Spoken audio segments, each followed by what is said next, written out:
नमस्कार।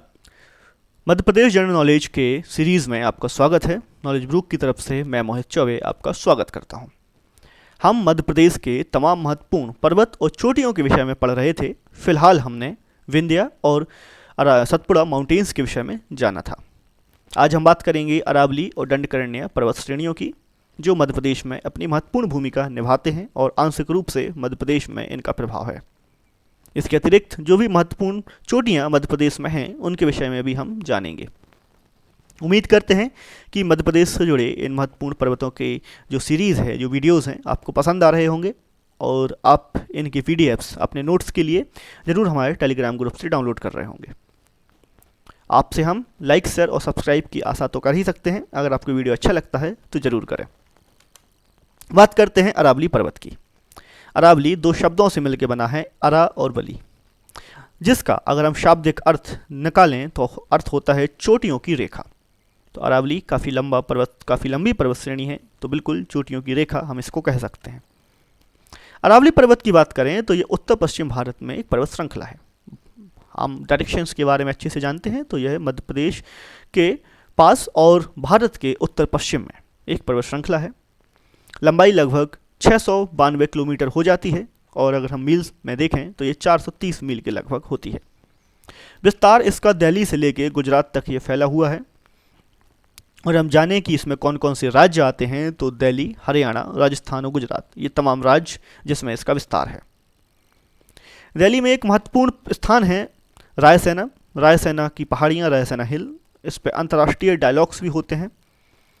तो रायसेना जो स्थान है ये काफ़ी महत्वपूर्ण हो जाता है और यह जानने की बात है कि अरावली श्रेणी का भाग है और यहीं पे भारत के पूरा एडमिनिस्ट्रेटिव ब्लॉक यहीं पे स्थापित है। अरावली पर्वत की सबसे ऊंची चोटी की बात करें तो यह 1722 मीटर की है और गुरु शिखर के नाम से जानी जाती है, जिसकी ऊंचाई अगर हम फीट में देखें 5650 फीट हो जाती है। और महत्वपूर्ण तथ्यों की बात करते हैं।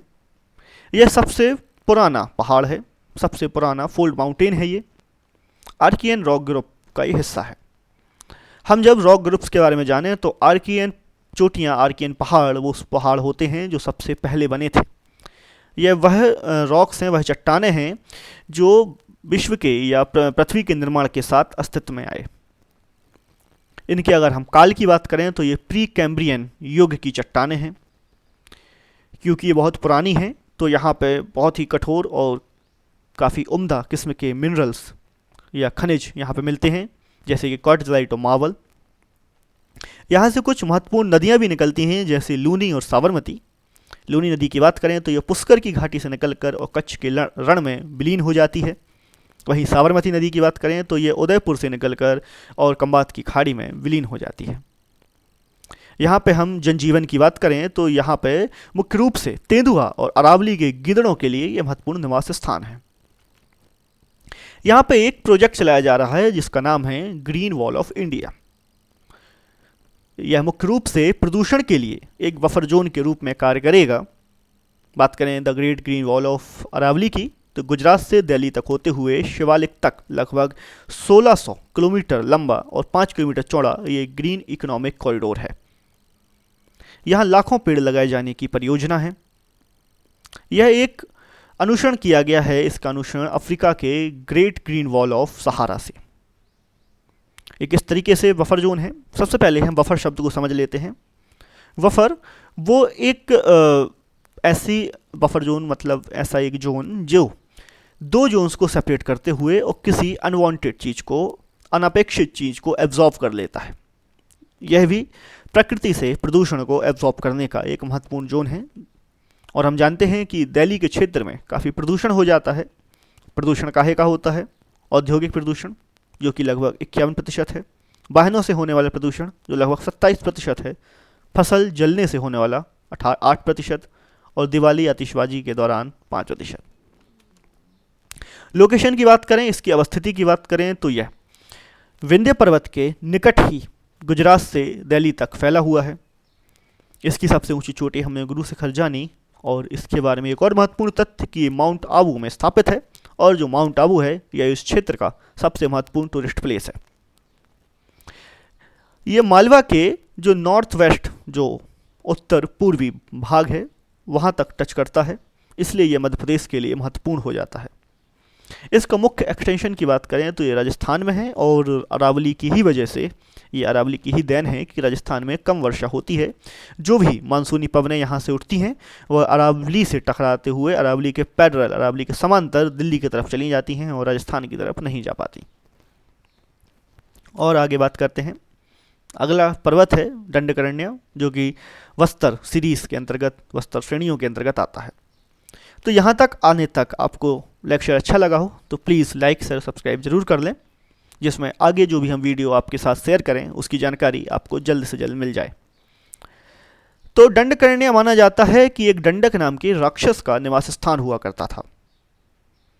यह भी माना जाता है कि दंडक का जो संस्कृत अर्थ होता है, ये दंडक या दाह का, जो कि प्राचीन भारतीय ग्रंथ रामायण में वर्णित एक जंगल का नाम है।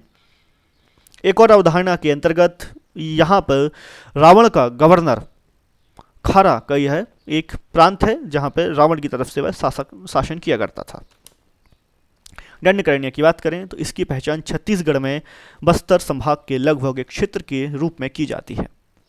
इसका मुख्य जो विस्तार है वो छत्तीसगढ़ माना जाता है, और छत्तीसगढ़ से ही इसकी जड़ों की बात की जाती है। इसमें लगभग 92,200 वर्ग किलोमीटर भूभाग में ये फैला हुआ है, और यह 35,600 वर्ग मील की भी भूमि को कवर करता है, अगर हम इसको वर्ग मील में देखें तो। इसमें शामिल हैं पश्चिम में अबूझमारा हिल्स और पूर्व में पूर्वी घाट। पश्चिम में जो इसका विस्तार की बात करें पूर्व से पश्चिम की, तो पश्चिम में अबूझमार हिल्स, अबूझमार की पहाड़ियाँ, और पूर्व में पूर्वी घाट तक इसका विस्तार है, जिसमें तेलंगाना, आंध्र प्रदेश, छत्तीसगढ़, उड़ीसा, पूर्व में मध्य प्रदेश का कुछ भाग भी शामिल है।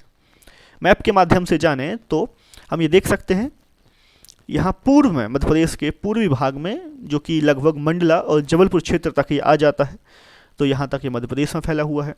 छत्तीसगढ़ के एक काफ़ी बड़े भूभाग में फैला हुआ है, लगभग 40% छत्तीसगढ़ में इसका विस्तार आपको देखने को मिल रहा होगा। महाराष्ट्र का एक काफ़ी अच्छा भूभाग इसके अंतर्गत आता है।